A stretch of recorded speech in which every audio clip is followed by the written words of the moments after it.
உனக்குன்னு விருப்பம் எதுவும் இல்லையா? இல்ல, அதுக்கு எதுக்கு மருதாணி? அதுவும் இந்த நேரத்துல மருதாணி வச்சா அத்தை திட்டினாலும் திட்டுவாங்க.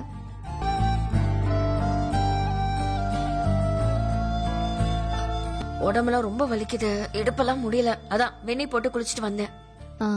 கால்ல விழாத குறைய கேட்டு லீவ் வாங்கியிருக்கேன். ஆனாலும் நீங்க கொஞ்சம் கூட அவருக்கு ஈவு இறக்கமே கிடையாது. கஷ்டப்பட்டலாம் அந்த வேலை.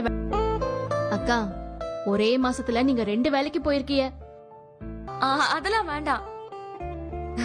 இப்ப பாக்குற வேலையே நல்லதா இருக்கு.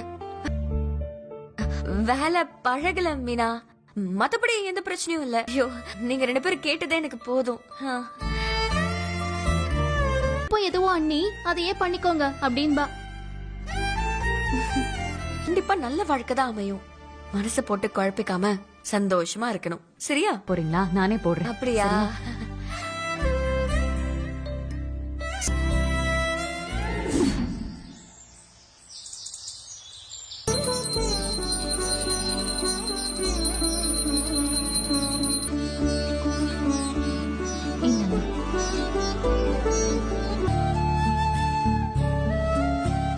கடவுளே, எந்த குழப்பம் வராதுல்ல? என்ன பிரச்சனை வந்து நினைக்கிற? இல்ல, அந்த அளவுக்குலாம் அவனுக்கு தைரியம் கிடையாது. ஒருவேளை அப்படிக்கு இப்படி ஏதாவது பண்ணியாண்டு சொல்ல வேணாம் கோமதி, தேவைப்பட்ட சொல்லிக்கலாம். சரிங்க.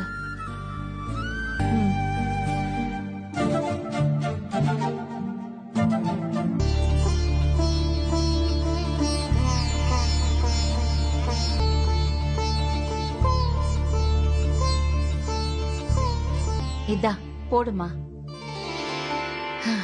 இவளுக்குன்னு பார்த்து பார்த்து வா. எப்படியோ உனக்கு கல்யாணம் பண்றதுக்கு என்ன பண்றது? நீ அவசரப்பட்டுட்ட. அத்தை, பொண்ணு அதே மாதிரி பெத்தவங்கள அழ வைக்கணும்னு நீ நினைச்சிராத. திரும்பவும் சொல்றேன்டி, நல்ல பையன், நல்ல வேலையில இருக்கான். அத உங்க அப்பாவால தாங்க முடியாது. அப்புறம் அவர் போய் சேர்ந்துருவாரு. அத்தை இருக்கிற அக்கறையில பாதியாவது உனக்கு இருந்தா எந்த குடைச்சலும் கொடுக்காம. பேசாதம்மா. நீங்க 2 பேரும் என்ன சொன்னாலும் நான் கேக்குறேன். கொஞ்சம் ஜூஸ் எல்லாத்தையும் ஏற்பாடு பண்ணோம். சமையல் வேலை இருக்கு, கொஞ்சம் உதவி பண்றியா?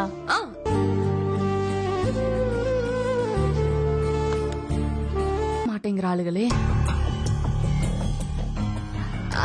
ராஜி பொண்ணு பார்க்க வராங்க.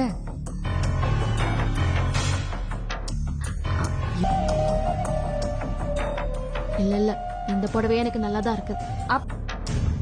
நீங்க உங்களுக்கு ஏதாவது வேற வேலை இருந்தா போய் பாருங்க. எனக்கு என்ன வேலை இருக்க போகுது? வீம்புக்குனே இருக்காளுங்க, போமாட்டாளுங்க போல இருக்கே. வேலை எல்லாத்தையும் நான் பாத்துக்கிறேன்னு வாக்கு கொடுத்த. எல்லாம் முடிஞ்ச பிறகு இப்ப வந்து உதவி வந்து போற வரைக்கும் படப்படம் தான் இருக்கும். அந்த தேங்காய் கொஞ்சம்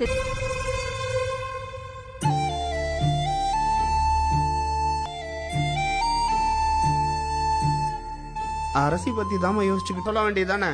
அவர்கிட்ட சொல்ல முடிஞ்சா நான் ஏன் உங்ககிட்ட புலம்பிக்கிட்டு இருக்கேன்? அது சரி.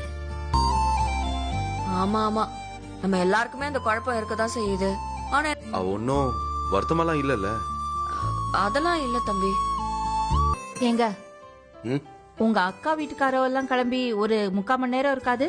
கோயிலை தாண்டி வந்துக்கிறேன்னு சொன்னாரு. இன்னொரு முறை கேட்டு பாருங்களேன்.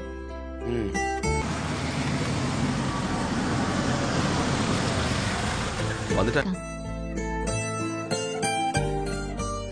என்னமோ இந்த குடும்பத்தையே வாங்கம்மா. வணக்கம். வாங்க வாங்க. வணக்கம் தம்பி. வணக்கம். வணக்கம். பாண்டியன் நம்ம உமையாலோட தம்பி. வணக்கம். வணக்கங்க. எந்த நல்ல காரியமும் நடக்காது. அண்ணா, மாப்பிள்ளைய அழைச்சிட்டு வரதா சொல்லியிருந்திய? போனு கைமா தான் இருப்பான். ஓ, இருங்க, நான் கூப்பிடுறேன். அக்கா. சதீஷே, சதீஷே.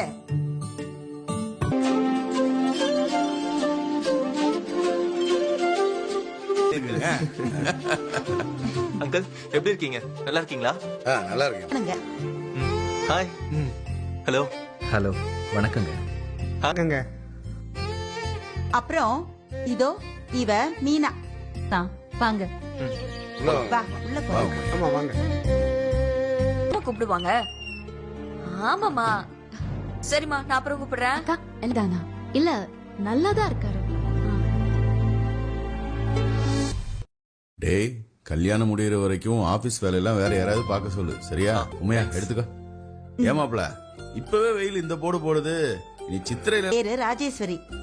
ஹலோ கேமா ஏன் பாண்டியா குழலி வரலையா? வர சொல்லி கூப்பிட்டான். பாத்தியா? ம் பாத்துட்டேன்க்கா. இன்னும் கொஞ்சம் மோர் குடிக்கிறியா? போதும்பா. சரி அங்க வை. அம்மா வராம ஒவ்வொருத்தையா வெளியில வரீங்க? சினிமால எல்லாம் ஒவ்வொருத்தரா வந்து மாப்பிளைய பார்த்து அப்படிலாம் இல்ல.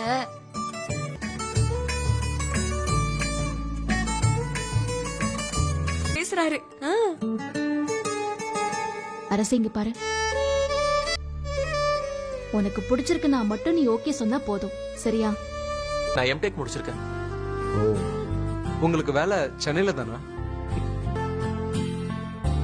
முதல்ல அரசியும் சதீஷும் ஒருத்தர் ஒருத்தர் பாத்துக்கிட்டோம். அது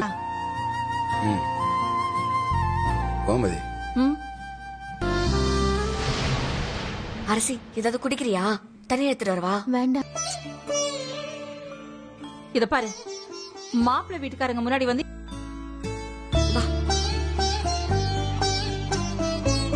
கிட்ட எப்ப வேணாலும் பேசிக்கலாம். பொண்ணை இப்பதானே பார்க்க முடியும்.